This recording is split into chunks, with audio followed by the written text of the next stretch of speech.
Hello, and thank you for tuning out for another edition of Turning for Home here on the Tournament Edge. I'm your host, Andrew Calvano, and with me tonight, a man that needs no introduction, Dan Torjman from America's Best Racing, and the co-founder of EquestriaCon that just happened this past week here in Saratoga. A great event with a big turnout. And Dan, we spoke off air about all the compliments you were receiving. So before we jump in to analyzing Saturday's cards, would you like to offer a few words of how EquestriaCon went and any future plans you guys may have? Sure. Yeah. No, it was a pretty spectacular event.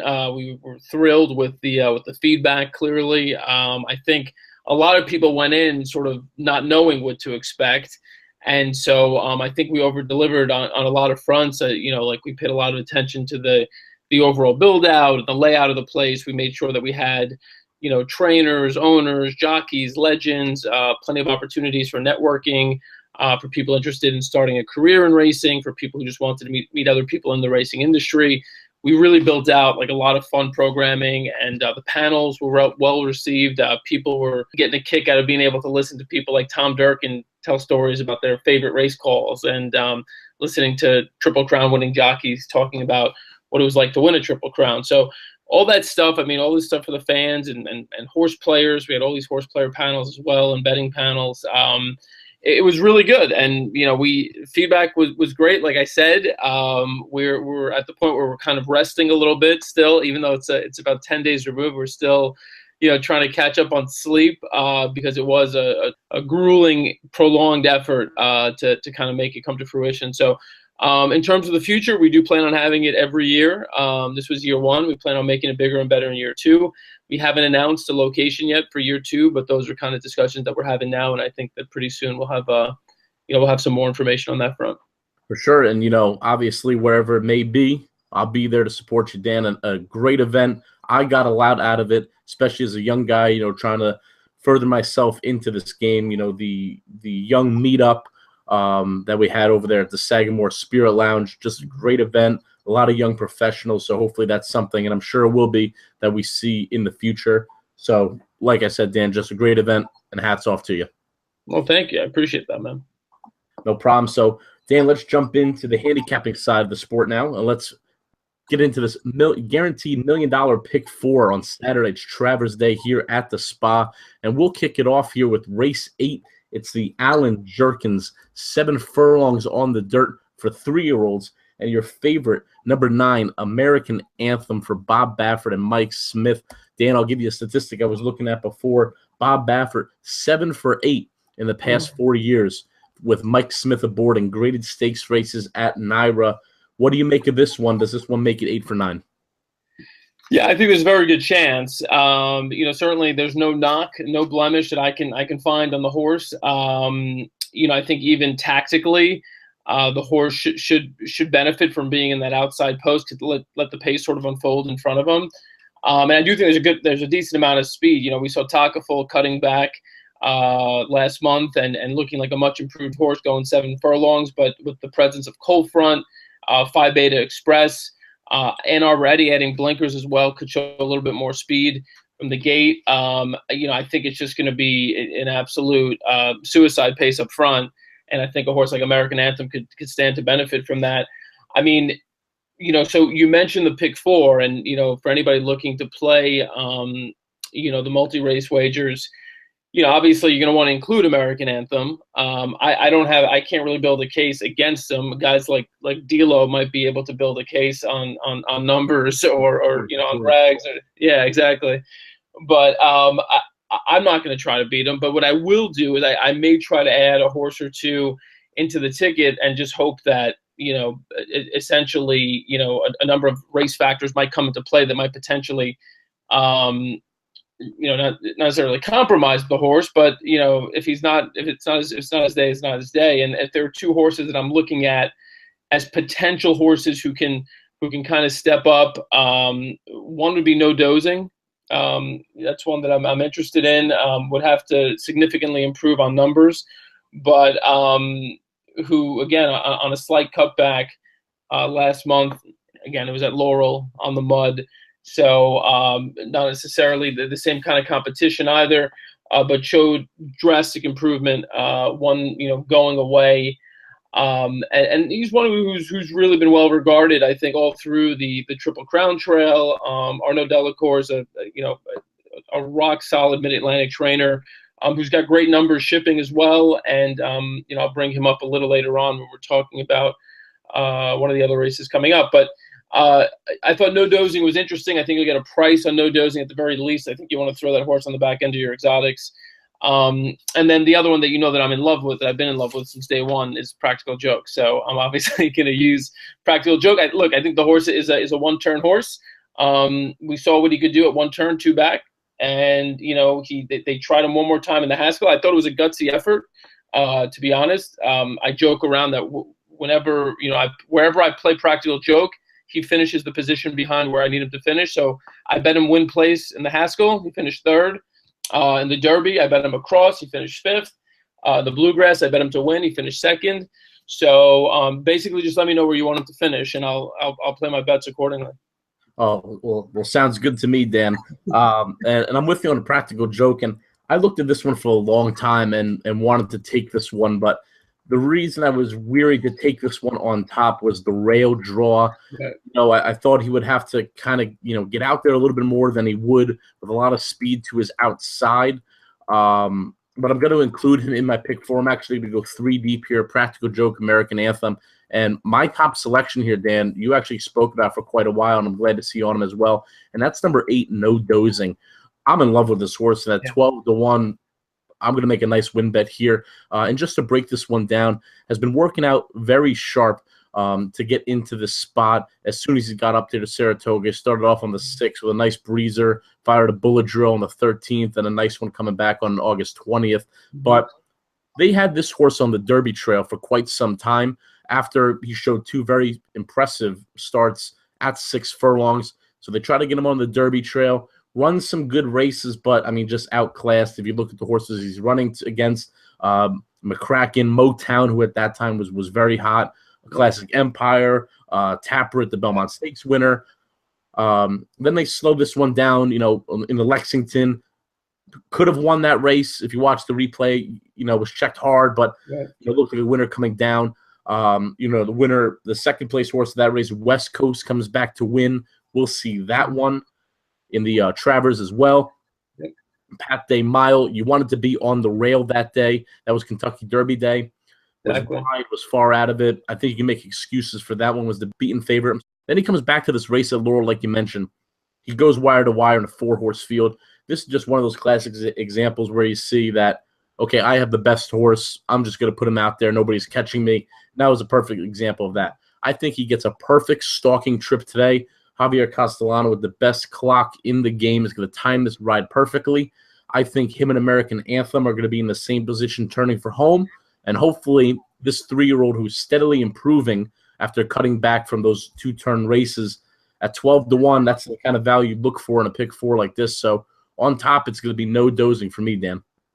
Yeah, no, I can't disagree with anything you said. And actually, you just kind of, you if anything, you built my degree of confidence that I have in the horse. And bringing up the sort of where he was in the Pat Day Mile as well. That's something that I'd kind of overlooked, but yeah, in retrospect, he was up against it there as well. He just looks to be in improving form. He's not the same horse that he was earlier this year. On top of it, I think they've got him where he wants to be, which is going 7 furlongs. I think this is exactly the spot for him. Delacour is the kind of guy who listens to his horses and places them where they should be. And I do like the fact you mentioned Castellano. That's not anything to take lightly, even though it's sort of a very simple angle. Anyone could say, oh, you just bet Javier Castellano. But the reality is, I can't tell you how many times over the past few years I've been in Saratoga and I've been waiting in the winner's circle, covering a race as media or just, kind of taking it in. And, regardless of all the analysis I've done, at the end of the race, who comes, walking in but Javier Castellano, above the winning horse. So, and he does it with horses like this too. He always finds the right mounts. Again, I think this race sets up for him from a pace perspective as well. I'm curious, one horse that I was a little sort of on the fence about, and I was kind of wondering, do I add this horse or not on my ticket, would be Wild Shot. At first glance, I looked at him and I was like, Wild shot, not really. And then I started looking back and like, the Woody Stevens. I don't know if I can make much of an excuse for, but obviously he ran that big Pate mile, going a mile. And then, here, last out they stretch her back out to mile and 16. He's another one who seems to, that seems like he'll relish the 7 furlongs, the cutback. And I just wonder if he's the kind of horse who, was that Pate mile just because he was over a wet track, or I mean, what degree of talent do you think this horse has? Well, this one's a very interesting one to me. I was actually on this one on Pate Mile because I thought that cutback would help him out. But I think watching that race again, I think he really benefited from the slop and the rail. Like you mentioned, the Woody Stevens.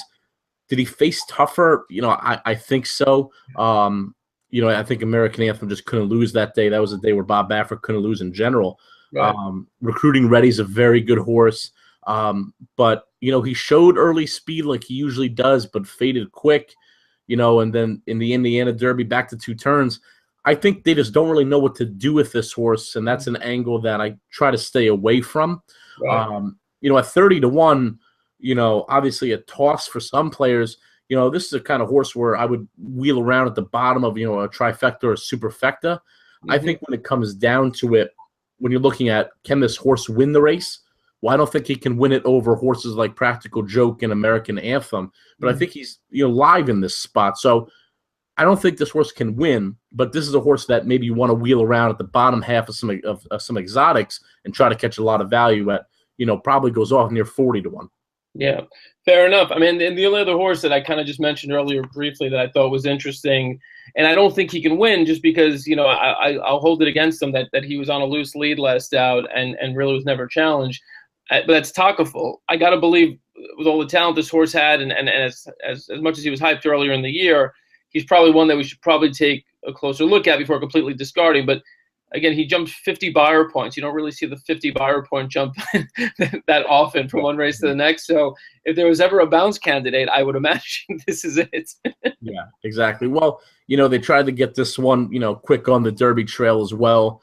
Then he had to come off that long layoff in the Fountain of Youth. And, I think he just bounced. But like you said, the cutback really did him well. I think, one thing, to take note of before we move on to the next race, Keir McLaughlin runs in bunches. So, when he starts to get hot, he stays hot.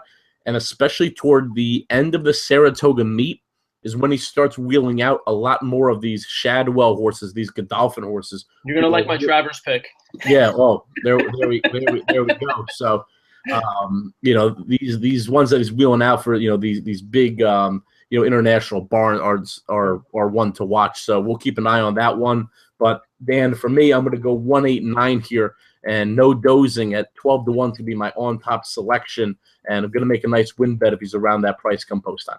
Dan, who's your top picking here? Yeah, I'm with you. My heart is always been with Practical Joke, but I do like No Dozing. So I mean, No Dozing is essentially my pick as well. And so I hate to copy you, but I'm 819. So. Well, if you're copying me, Dan, that's a good thing. Maybe we're going to print some money together. Hopefully, D'Lo doesn't watch this one's episode because I know he'll kick us for not taking Practical Jokes. So let's move on. Race 9 to 4 go here. Grade 1, 7 furlongs on the dirt for 3-year-olds and upwards. Your favorite here, another Bob Baffert, another Mike Smith, Dreyfong, I'm sorry. The favorite 5 to 2 on the outside and the 10 host. Dan, what do you make of this one? Yeah, I guess logically, right, you look at this, you don't even have to look at the PPs, you just look at Mind Your Biscuits and Dreyfong, and you would think, all right, match race, right? But something about this tells me it's not going to be the two of them dueling down to the wire. I feel like one of them is going to bomb, and I think the more likely horse to bomb is Mind Your Biscuits. Mm-hmm. I'm a little leery of some of the reports we've heard coming out of the barn there, the Chad Summers barn, and them having concerns with some of his works and thinking about shipping him out west. Look, the horse has done nothing wrong, dating back to last year. So I hate to just say, hey, just completely toss him. But Chad has been, he started off the meet pretty well. I think he won opening weekend, but he's been ice cold since. And he's a young trainer, and I think he's trying to figure some things out with this horse. Going back to Dreyfong, I mean, I don't see any horse that can really go with Dre Fong. I mean, do you? I mean, I think Dre Fong just goes to the lead and just stays there. I mean, I think it's that simple. Maybe I'm oversimplifying it, but I think that that's essentially the way it's going to play out. And the way I looked at it was, let me see again, just like in the last race, is there a horse that I could kind of throw into the mix who can round out a nice exacta, or who I might want to, kind of use, sort of a value toss in, which may ultimately, reduce my ROI. But is there a value toss in that I want to throw into my multis? And the one that I came up with there would be Divining Rod, who, I hate to sound repetitive, but another horse coming out of a much improved effort at Laurel, on a slight cutback, who looks like he's found his right distance. Again, Arnaud Delacour, whose praises I just sang a minute ago, I think knows how to spot these horses. And you just look at his Cigar Mile. I mean, the horse finished second to Connect. I mean, and he ran a huge Cigar Mile, and then only improved off of it. Didn't really, again, he had a long break between races, but it showed, what you wanted to see in a first race back. I thought he was overly impressive coming back. This one, on the other hand, is showing works at Fair Hill as opposed to No Dozing, who's been working at Saratoga, as you mentioned. So I don't know how much that plays into your, into your assessment of him. But Divining Rod is one that I thought had a good shot at a pretty big price to at least run into the exotics. Yeah, and I took a long look at this one myself. I'm with you on Mind Your Biscuits. I've been a long time fan of this horse. Back when he was in the Robert Falcone horse, I believe when he won the Amsterdam last year, I was on him. But, this is a horse, obviously, that's good for racing. You want to see these types of horses win. But, I think he's just due for a bounce race. And, I want to get a little sneaky here in my pick 4 because I want to hit the all-button next race. Mm-hmm. So I got to cut down the ticket here. But I'm with you. I think Jay Fromm gets an easy lead here. They're going to have to come chase him. I thought Divining Rod was very interesting. If you look back to the 2015 campaign, was running very sharp against some very tough horses. Obviously, something went amiss in the Smarty Jones. Was off for a while, but, came back, won 2 races at Parks, back into Greatest Stakes company, like you said, missed by a head in the Cigar Mile, and then one last out at Laurel. I think this one is, prepping back. His buyers, ran a 105 in that Cigar Mile, ran a 104 last time out. Yeah. Though it's at Laurel's a 5-horse field, still, that number is taken into consideration. So I thought that was a very visually impressive race as well. I watched it myself. Once again, you get Castellano. I don't think this is one you can ignore. But my top selection here, I think you'll be surprised of who I'm taking, but I'm going to land on Jersey Joe Bravo here. I'm all over him, Dan. Hey, that's the next horse I was going to mention. But I love Slow Walking Dude, and I made a lot of money on him at Saratoga. So I feel you. The horse loves the track. And that's what I'm saying. This one's a horse for the course. I thought his Tail the Cat race last time out was very gutsy. Showed the drive that this horse truly has. Jacobson's just been doing great work with this horse. Even at 7 years old, and on Saratoga Live immediately. That's a good thing. I like watching Saratoga Lives because you really get a lot of buzz from the trainers and the jockeys. Kind of if you pay attention to it. I'll say time and time again, it really brings you closer to a handicapping perspective.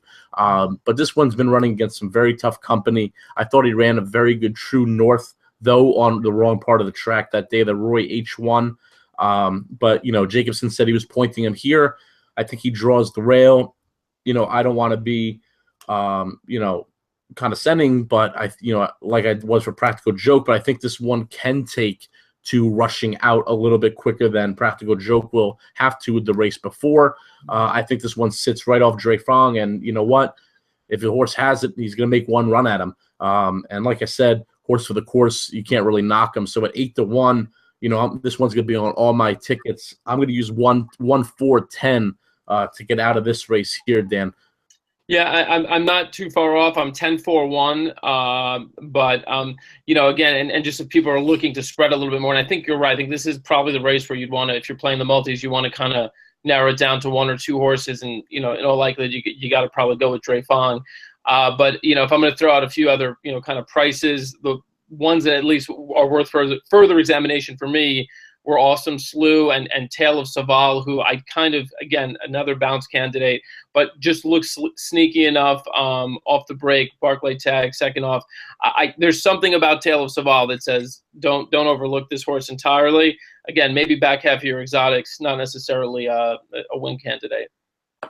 Yeah, and I'll tell you what, Barclay tags, we got a small barn up here in Saratoga, but he's been spotting his horses very well. And Manny Franco has just been riding absolutely lights out, riding with a passion. He started off quite slow, but he's been on quite the roll. And to be honest, if there's anybody that I want on my horse, right now that isn't Castellano, Johnny V, or Mike Smith, it'd be Manny Franco. So, I see your perspective on that one. I think that one is live as well. So, Dan, that will do it for the 9th race. Now we'll move on to the 10th race here. It's the Sword Dancer, 1.5 miles on the turf for 3-year-olds and upward. Your favorite, a Euro Invader, number 7, Idaho, 2-1 for Aidan O'Brien and Ryan Moore. Dan, what do you make of this one coming in? Yeah, it's fun. I mean, you look at the last race, and I don't know if you saw it. You've been catching any of the races from York in the morning, but I've actually been watching the York Festival over in England, and Enable. It's good you have that time, Dan. It's good you have that time to yourself. Well, I'm up that early. I'm actually up at 8:30 in the morning. I'm playing. But this horse Enable was just absolutely freakish today. I don't know if you caught the race or not, but obviously is already on that level. So, I mean, finishing third to Enable. Ulysses finished, also won, I believe, today or yesterday out there. Yeah. I mean, these are 2 horses you're going to see in the Breeders' Cup, and Idaho is certainly in that company. Has never really, I mean, he has the Grade 2 win. He has a couple of Grade 2 wins, or Group 2 wins, rather, I should say, but has never really kind of broken through. He's always kind of on the precipice. And so this feels like the spot. It feels like okay, maybe this will be the spot. But, again, at the price you're going to get, I mean, the horse is going to probably go off, even money, 6 to 5. I mean, I'm not overly excited about him. I feel like he still has something to prove. You look at a horse like Erupt. This is a horse who beat Idaho at Woodbine last October, and whose form hasn't been great since. But in terms of the Euros, I mean, those are both sort of viable candidates. Now, I think where you're going to potentially make some money in this race is if you can beat both those horses, and so that's obviously what I'm going to try to do. I love Jimmy Toner, but I'm not going back to Hunter O'Reilly. Sadler's Joy. Again, we always sing the praises of Javier Castellano, but I hate to say it. I mean, and anybody who watched the Bowling Green knows he moved too early, and Sadler's Joy just did not enjoy being alone on the lead with 1/8 of a mile to go. So Javier is a god, but that was a race where he got a horse who didn't want to be on the lead that early to the lead, and so I think he benefits actually from the jockey switch here to Leparoux, who, as we know, will wait till the very last moment to get the horse to the lead. So no other way. So I think that's actually it's a positive jockey switch, and if you look at it, you look at Castellano Leparoux, you might not necessarily think, well, that's a positive jockey switch, but I think in this instance it actually is. And I think Sadler's Joy, here's another one who I felt for a while now is on the precipice of breaking through and really moving into that tier of top turf horses. We don't really have any male turf standouts. We've been fortunate over the past few years, to have, female turf standouts, between the Tepins and the Lady Eli's and the Catch of Glimpses. And I'm sure there are a few more that they're just not obvious but that were there. And it feels like we haven't had a dominant male turf horse in a while. I'm thinking Wise Dan. I mean, clearly there had to be somebody since Wise Dan. Mm-hmm. And, there've certainly been competitive horses that we've seen on the turf, but, real, just sort of super consistent horses, we haven't seen one stand out. So these races, and the Sword Dancer being a 7-horse field, even though it's not a massive field, I feel like this is still a pretty competitive race. And I found this to be one of the toughest races to handicap on the card, to be honest with you. Bigger Picture is another one that, merits another look, finishing second in the Bowling Green, winning the UN. He's a horse talking about improved form. I mean, last year, cracked 100 buyer in March, and then had one other race, then comes back this year and is, firing big race after big race. So He's one that's interesting. But the horse, after all that wind-up that I'm kind of on in this race, is Money Multiplier. Again, to go back to Castellano, ran huge in this race last year, trouble trip and all, finished second to Flincher.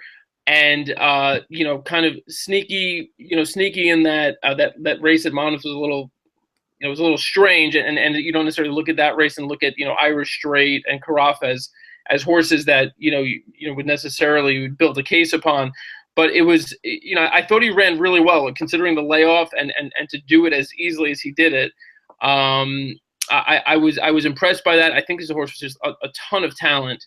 And I think he represents a real strong candidate here to run a massive race. If there's anyone that's going to beat Idaho and Erupt, I think it's Money Multiplier. And you know what, Dan, we're on the same horse once again. This is one of my more confident plays of the day here, and I'll just break this one down, and I'll even go back a while to make a case for this one. Start October 2015, soft grass, throw it out. Mm-hmm. Doesn't like to ship to California, the Hollywood Derby. Throw it out.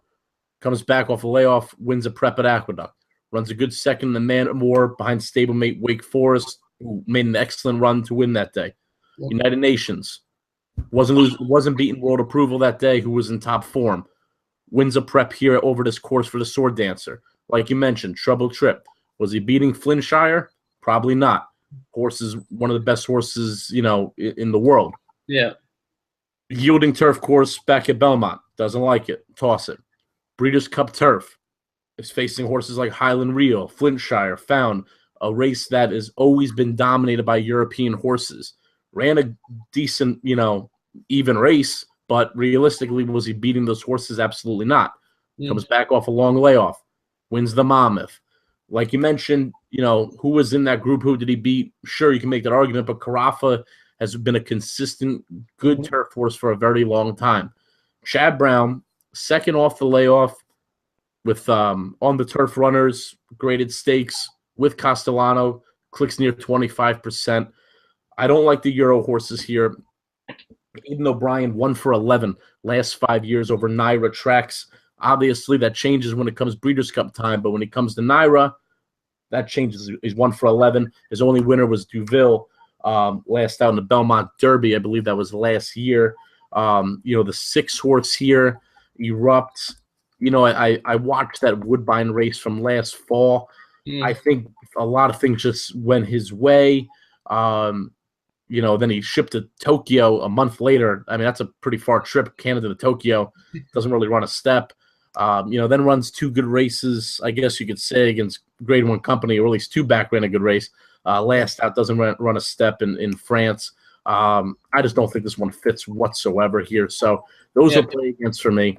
I'm all over Money Multiplier. Hunter O'Reilly ran a big new top last time out. I don't think he comes back to that again. I'm with you on Sadler's Joy. Tom Albatrani is a very cold barn. He's been cold for quite some time, but I think this is one of his better horses.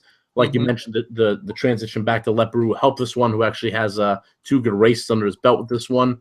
Bigger picture, I don't know what to make of this horse. I think this horse may be on the front end because he has tactical speed, but not so much early speed. So I don't really know where the pace is even going to be in this race. Frank Conversation maybe blows it up. Who knows if he gets a good sound trip? But I'm all over Money Multiplier in this race. I'm singling in the pick 4. Wow. I'm all over this one. I think this one runs huge today. I think the Euros bounce. Chad Brown, it's Castellano. These are the races they win. So I'm all over this one, Dan. Yeah. Look, it's good to hear you take a bold stand there. I mean, Money Multiplier to me is the horse. You just never know with these Euro shippers, like what you're going to get. And Erupt is just one of these horses that I'm looking at, and you say, all right, off a 9th place finish in France, why are they bringing him in here? But this is what they do, and they win these races a lot of times with these kinds of moves. So, it's just one of these. It's really Erupt that scares me more than Idaho, to be honest with you. And I think that's the one that I may just throw on defensively. And as I was looking at, the running lines, and we're talking about Flincher again, I should probably take back what I said about no dominant male turf horses. So, but I guess what I meant was we haven't really, like, no U.S. produced male turf horses. I mean, of course, we got Flintshire, Highland Reel, and a couple of others, but there just hasn't been that like homegrown dominant male turf horse in several years. And I thought that, you know, Sadler's Joy and even Money Multiplier were horses that were sort of on the precipice of it. So maybe we'll see one of those two horses, hopefully for you and me. It'll be Money Multiplier. And I'm hoping that's the way it is, Dan, because I'll be live to a bunch of horses in the Travers. So let's move on, to the headlining race of the card and the meet here at Saratoga, and that's the Travers Stake. Needs no introduction. $1.25 million race, 1.25 miles on the dirt for 3-year-olds. Your favorite here, the Belmont winner, Taprit, number 4, 7-2 for Todd Pletcher and Jose Ortiz. Obviously, off that Belmont effort, obviously going much longer, but he's proven that he could run against some good horses. But 7-2, Dan, what do you want to do this one? Well, I teased it a little bit earlier. I'm on Rachel's bro. I'm going all the way out to the 12 hole, which I don't love, but to the point that you were making earlier about Kieran having them cranked up, ready to go run their best races at Saratoga, especially later in the meet. I saw him do it. I've seen him do it really the past 2 or 3 years over and over again, and I've been fortunate enough to spend a lot of the past few summers up at Saratoga.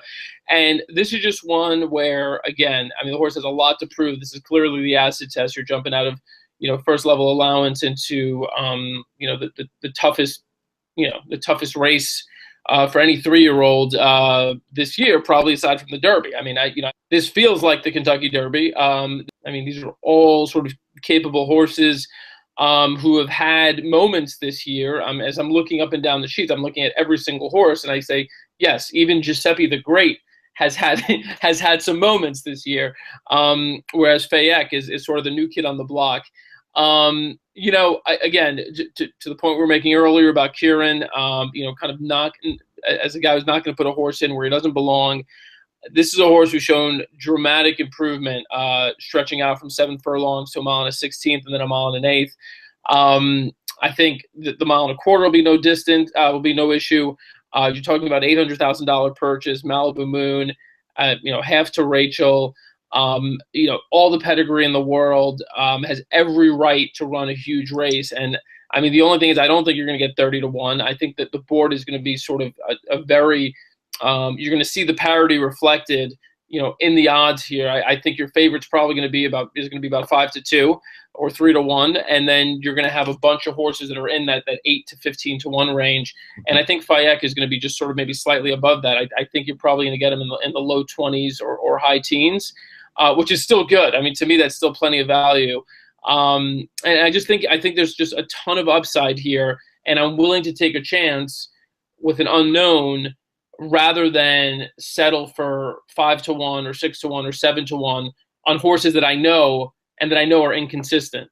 And so, there are things that I like about several of these. I'll just kind of tick them off real quickly, and I'll tell you who I like. I do like Gervin. I think Gervin has been a horse who's not gotten any respect all year long. He's run one bad race when it was known that he had a foot issue, and it was a visible foot issue, so it's not like it was speculation. The horse had a foot issue and did not run well, to be expected. The way he's bounced back has been incredible. McCracken had no excuse for giving up that lead in the Haskell. That, if anything, scared me off of him for this spot. I don't think he wants 1.25 miles. So I'm off of McCracken. Cloud Computing, I want to believe that he's a better horse than what we saw in the Jim Dandy. And he might be. But then you look at it in retrospect, look, he got the dream set up in the Preakness. He got a dream set up. He's probably not going to get that set up here. He certainly didn't get it in the Jim Dandy, and we saw what happened. So he's one that I think stands to improve here. I just don't know if he's good enough to win unless things completely break his way. The two horses that I like and that I'm putting right underneath Fayek, and I'm probably going to box in some combinations with Fayek, are going to be Always Dreaming and West Coast. I think Always Dreaming is going to surprise some people. I know it doesn't look good when a horse goes a half and 48-2 loose on the lead and folds, but in reality, he didn't completely fold. If you watch the replay, he was still game. He was there for a first race back. He started getting some pressure around the 3/4 mark, and he still I thought, at least visually, he still fought on, and he didn't completely fold up the tent like he did in the Preakness. He showed that he had heart, and for a first race back, I'm okay with that effort. So I like Always Dreaming to improve. I think he's going to be loose on the lead, and if he is, I think he's going to take them a lot farther than most people are expecting. And then West Coast, look, he's another one who needs to prove it in this company, but hasn't done much wrong. So, and again, I'm willing to take a chance on a horse that hasn't been exposed, more so than I am going to go back to the well with a horse like Gunnevera or Looking at Lee or even Taprit, who, again, I'm a little skeptical of the long layoff. So those are sort of my general thoughts on the race. Yeah, and like I mentioned, I singled in the last race, so I'm 7 deep here, looking to close this thing out. But I'll just touch on a point that you mentioned about Faik. If you watch the replay of those 2 Gulfstream Park races, Kieran doesn't really hit too often first time out. So this one ran a very good race, for the debut, and was coming a little bit late, but sure was coming. This one was motoring home about 6 wide. Lost to a very good horse that day in Timeline. Realistically, probably wasn't beating him. Who went on to win Next Out. Giuseppe the Great went on to win Next Out. But if you watch that April 1st race, what I was very intrigued about is obviously at Gulfstream Park, where the post times are kind of delayed. They were walking around for quite some time that day, and this one was really starting to get washy. And I think, that just, goes to show, the time down there and the weather. Maybe he just didn't want to be there. A lot of horses, don't like being there. A lot of horses love being there and hate being elsewhere. So I think you could excuse those, especially going 7 furlongs. But comes back the day after Belmont Stakes Day, runs a visually impressive Maiden Stakes Day, Maiden Stakes win that obviously kind of got under the shadows of Belmont Stakes with the day before. Then comes back to Saratoga, gets 2 turns for the first time. Visually impressive. 92 Beyer. That course was speed bias the whole day, and this was the only winner to come off and win from off the pace. I think that's telling. Like I mentioned before, Kieran, when he runs these Shadwell horses and Godolphin horses towards the end of the meet, they're usually very live. This one's going to be on all my tickets. At 30-1, this isn't my top choice, but at 30-1, I'll be betting this horse, just to have a win ticket, because I think this one is very live. The post is concerning, but I think if Sai is aggressive, from the bell, and at least doesn't go too wide into that turn, and we'll put him in position. I can't imagine him being 5 wide. Yeah. No, and tucks him in. I'll even take 3 wide, to be honest with you. Going to that first turn is very tough, but I'm going to land on a horse that you were hoping could bounce back, and that's Cloud Computing. I've been on this horse for a while. I really think this one is due for a better race off that Jim Dandy. Maiden special weight, 6 furlongs, was impressive. Comes back into Gotham, was way against the track. Wood Memorial, another day, totally against the track. Preakness, big pick that day. Comes back, sets a perfect trip, gets a dream trip, like you mentioned, no doubt about it. Comes off the layoff, runs into Jim Dandy. Looked like the winner turning for home, but Good Samaritan proved otherwise. I think this one just wasn't in the groove. There's no better trainer second off the layoff in spots like this than Shad Brown. The post is kind of concerning, but I think this one can tuck in, like we mentioned, Castellano, who I'm hoping makes a nice double for me at least. I mean, I think you win 3 or 4 in a pick 4. Maybe I should just go Castellano 4 times in a row. But I think he sits a good trip. I think he's on a very talented horse here. I love the value, 8-1.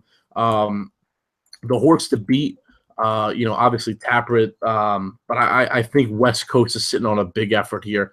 Bafford's been very high on this horse. This one won at the Easy Go at Belmont. This one's very live. I'll be including that one, so including Cloud Computing, West Coast. Taprit's also on my ticket. Good Samaritan, who I think, we talk about dream setups. I think this one really got it, but dream setups don't often result in a 5-length victory. Sometimes talk about dream setups, they just get up in time, but I mean this one proved a lot there. So if this one can run anything back to that, it's gonna be tough. A horse you mentioned, I'm also big on, going to key all around, is Gervin. I thought this one Tasker was very sneaky. This one showed a lot of game. Like you mentioned, really hasn't done anything wrong. Worst race on the dirt came over to Kentucky Derby. Like you mentioned, had hoof issues, and I toss Kentucky Derby races right out, especially if they show progression next out. So many things have to go right to win that race. So I'm not worried about that. I think Gervin is very live here. So Gervin's on my ticket. I think Gunnavera. I have this guy who, again, I'm not kidding you, direct messages me every day for like the last month and just asks me what my opinion is on Gunnavera. And, often I don't really have a response, but there's no shot I'm leaving this horse off my ticket. I'm hearing the end of it. So Gunnavera is on. The guy's been there. Yeah, exactly. He's on the ticket. He has a win over the course. Sure, 20-1. I'll throw him in. And then Faye is gonna close out this pick 4 for me, hopefully at a big price for you, Dan. So I'm 7 deep here. The ticket's $31.50 for 50 cents. So hopefully we're alive, Dan. We get Good Samaritan home in the race before. Dan, I know you're on Faye here. If you want to roll him around, what do you want to do from a exotic standpoint here? Is it just like we just don't want to like IRAP? I mean, what has he done wrong? I mean, yeah. He looks like a pretty decent horse, but no one likes him. Why doesn't anyone like IRAP? That's a good question. I think I was on this horse one of the races that I think I was on. I mean, I always like maidens in stakes competition, and I was tracking him for a while. I thought he actually had a big chance in the Derby if he can get to the lead. Obviously, that didn't happen. He got bumped around like a schoolboy, at the gate. But I thought that one actually had a decent chance in the Derby to get the lead, which I think is the most important thing in that race. Won a good race, in Ohio Derby, and then obviously came back in the Indiana Derby and crushed. I think if Doug O'Neill was more serious about this horse, he'd still be on, the West Coast with his contingent there. I think this horse is live, but once again, I look at it. I think either way, he's going to get in the pace meltdown with somebody up front, whether it be, Always Dreaming. I think West Coast shows a little bit more speed than I hear. I think he's a good horse, Dan. I just don't think he's, good enough for this sponge, the Travers Stakes. Yeah, I mean, look, if his best race his 2 best races were beating Practical Joke, who we know is distance challenged at 1 1/8, and then beating Gervin, first race back off the Derby, still perhaps feeling the implications of the foot issue that we talked about, that maybe he's not as great as, being a multiple graded stakes winner. That being said, I mean, I just feel like we should give him a little respect. He's certainly, he hasn't disgraced himself. He's been pretty consistent, and so, do I think he's going to win? Probably not. He's just one that I thought was worth bringing up because I think people could just look at his, just look at the running lines, and even look at that Bluegrass where he beat Practical Joke, but you had McCracken in there, you had Tapper in there, you had some of the others in there. But a lot has changed since then, and I think it's very possible that this horse has taken a step forward and could be a very, very serviceable and very productive horse for the remainder of the year going into next year. I don't think it's the spot for him either, though. I think there are too many other intriguing options here, so I would probably leave IRAP off. Yeah, and like I said, he's a good horse, Dan, but I just don't think this is the winner of the Travers Stakes right here. I think there's just a lot of deeper horses that are going to get a better trip, to win this thing. So, yep. Dan, any more thoughts on this card? You got a single in the next race for the pick 5. You get a single Lady Eli. Yeah, I mean, I'll go into it. Actually, I am going to single a horse, but Lady Eli fans are going to hate me. I actually am a Lady Eli fan. I was asked recently who's my favorite horse in training, and I said Lady Eli. I mean, I think she's sentimentally. I mean, how could you not love Lady Eli? But I think you could single Antono, to be honest. Yeah. Antono. I'm not sure if you were there that day for the Diana, but I think we were there. Were we both there? Yeah, I thought you. Okay, so we were there. I was there. I think I was there. I hit the pick 4 that day. That's right. Well, you hit the pick 4 multiple days. That doesn't really. Wow, no. That doesn't narrow it down really. Yeah, so, when it's with you, it means more. That's really sweet, man. So anyway, Antonio, I mean, breaking through the gate, running off as far as she did, coming back, running into that traffic on the rail, and still being beaten by just the length. I thought was super, super impressive. And the horse is the real deal. I mean, I really think she's the next superstar in the filly and mare turf divisions, and so I think Antonio's going to be really, really tough. And, Lady Eli, the way she does it, and this is why we love her so much, because she's always like, it always comes down to those last 2 or 3 strides, right? I mean, she doesn't, Wise Dan did it a lot too, doesn't always win by 20 lengths, right? Just gets up, just in time. The good ones know, they say, they know where the wire is, and so she knows where the wire is. She always seems to time it just right. And she makes a great team with Irad, and I think she's going to be tough to beat. I mean, don't get me wrong. I'm not necessarily predicting a 10-length victory by Antonio here, but I think Lady Eli may even get to the lead. But I think Antonio passes her late this time. So there you go. Dan just giving you singles. Not even covering races, but he's just tossing singles to you. I'm with you. I think Antonio is indeed the next Lady Eli. I think this one is very, very talented. I think this one's got a big shot in the Breeders' Cup because they're definitely bringing her out there. So we'll see. But Dan says, Antonio, I'll give you a horse in the maiden claimer, the last, David Donk, Manny Franco, 12-1. Enjoy it. All right. Let me circle that one. Yeah, circle it up then. Well, it's funny. You say it's Donk and Franco, right? Donk and Franco. They don't lose. I always say, like, I have a couple of buddies of mine who have said this to, if you're playing a pick 4 or pick 5, whatever you're playing, always add Franco to the last leg of your ticket. It seems like he either wins or he's in the mix in the last race of the day every day. Manny Franco. So just on that alone, very scientific and very data based. Throw Manny Franco. Do you have a DRF formulator statistic for that one? I have no. That's all for my mind. That's like a danulator or denonulator or whatever we want to call it. That's to spit that out. Does the danulator know who won the Thursday nightcap today at Saratoga? Was it Franco? Manny Franco and David Donk. Is he serious? There you go. It's amazing. There you go. I'm telling, I'm not even watching these races, and I know how to bet them.